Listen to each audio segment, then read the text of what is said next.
do the Sixers have a starting five that's as good as Golden State? And even if that's sort of an exaggeration, clearly they put together a really good team. That is a really good team.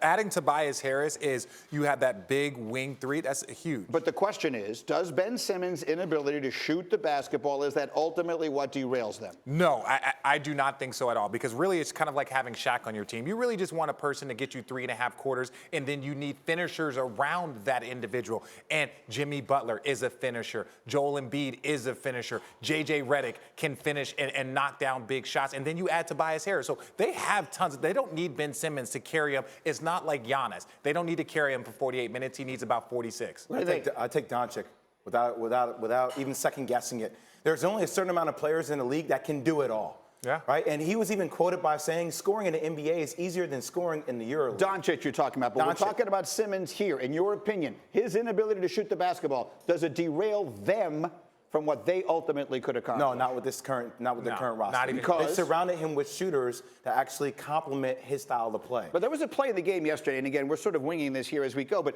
there's a play where LeBron James, he's LeBron's man, and LeBron is hanging out underneath the basket while Simmons is bringing the ball up. They pay no attention to him. That has to, at some point, over the course of a 7-game series against good teams, that has to become a fact. Well, look, and I know Draymond is really struggling this year, but part of the issue is that if you don't get up on him a little bit, his passes are just pinpoint. His passes to Jimmy Butler, to JJ Redick are perfect. So you have to have some sort of pressure. And when you do that, you're kind of saying like, hey, we're just going to let you pick us apart. Rajon Rondo won a championship. He couldn't shoot. Yeah. He just kept driving. He just kept turning down ball screens, going back and forth, get into the lane. Tobias Harris, And Jimmy Butler, JJ Redick.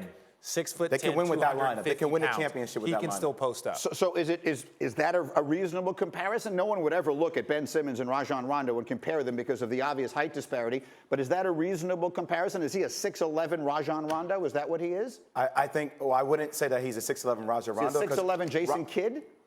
I think both their basketball IQs are levels above Ben Simmons right now. Yeah, and he's still a very, very young player, but I really think that the team that they have put around Ben Simmons, his inability to shoot the ball is not going to be what derails this team, not even really close.